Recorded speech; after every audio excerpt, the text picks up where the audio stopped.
तो दोस्तों पिछले महीने अमेरिका ने चीनी सामानों पर अपने इंपोर्ट टैरिफ को बढ़ा दिया था। इससे सीधा नुकसान चीन को हुआ, जिस पर चीनी सरकार ने कहा था कि अमेरिका ये गलत कर रहा है और अमेरिका द्वारा उसको निशाना बनाया जा रहा है। इसी बीच अमेरिका ने सेमीकंडक्टर को लेकर चीनी कंपनियों को एक और बड़ा झटका दे दिया और जापान भी अमेरिका के साथ चीन को झटका देने की तैयारी में लग गया। अमेरिका की तरफ से जब इंपोर्ट बढ़ाया गया तब उसे 25% से सीधा 50% यानी कि दुगना कर दिया गया था।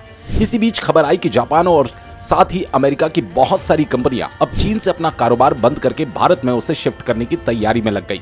यानी कि ये सभी कंपनियां भारत में एंट्री करने वाली है और चीन में अपने फंक्शंस को बंद कर देगी।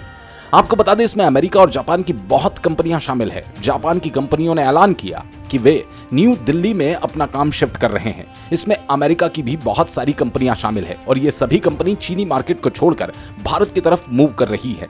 आपको बता दें अमेरिका ने चीनी कंपनियों के इलेक्ट्रिकल व्हीकल और उनकी बैटरी पर पहले टैरिफ को बढ़ाया था, जिन्हें 4 गुना कर दिया गया और सीधे 100% टैरिफ लगा दिया गया था। इसके बाद अमेरिका ने सेमीकंडक्टर चिप्स पर 25% से टैरिफ बढ़ाकर सीधा 50% कर दिया। अमेरिका की तरफ से कहा गया था कि चीनी कंपनियां अमेरिका की इंटेलेक्चुअल प्रॉपर्टी को चुरा रही है और उसको लेकर अमेरिका ने 3 चीनी लोगों को हिरासत में भी लिया था। अमेरिका ने इस कदम के पीछे अपनी सुरक्षा का हवाला दिया था। इसके बाद जापान ने भी सतर्कता दिखाते हुए चीन में चल रहे अपने काम को बंद करने की तैयारी कर ली। जापानी कंपनियां अब भारत शिफ्ट होने की तैयारी कर रही हैं और ये सभी कंपनियां भारत में आने के लिए उत्सुक हैं। आपको बता दें दुनिया में एक ऑर्गेनाइजेशन है जिसका नाम है सेमी। ये सेमीकंडक्टर एग्जीबिशन करवाता है।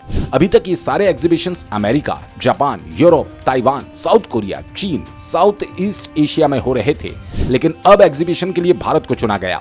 सितंबर के महीने में नई दिल्ली में यह आयोजित होगा। इस एग्जीबिशन में सभी कंपनियां जाकर अपना बूथ लगाएंगी।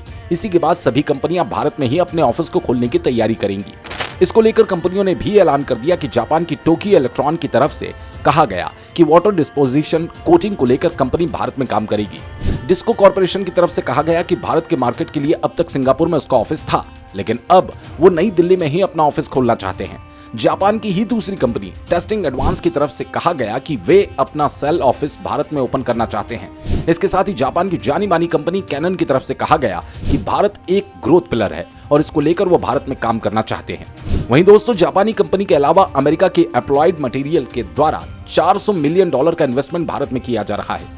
बता दें भारत पहले दुनिया की कंपनियों के लिए एक चुनौती था। इसमें बड़ा कारण था कि भारत में बिजली, पानी आदि की समस्याएं थी, लेकिन अब धीरे धीरे सरकार के द्वारा इस पर काम किया जा रहा है और यही कारण रहा कि भारत में अब लगातार विदेशी कंपनियां निवेश कर रही है।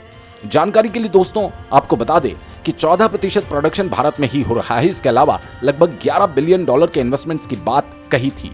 भारतीय रुपयों में कहा जाए तो ये करीब 91,000 करोड़ है। बता दें यही एक रीजन है कि टाटा की इन्वेस्टमेंट के बाद लगातार दुनिया की बड़ी बड़ी कंपनियां भारत में आने के लिए तैयार है।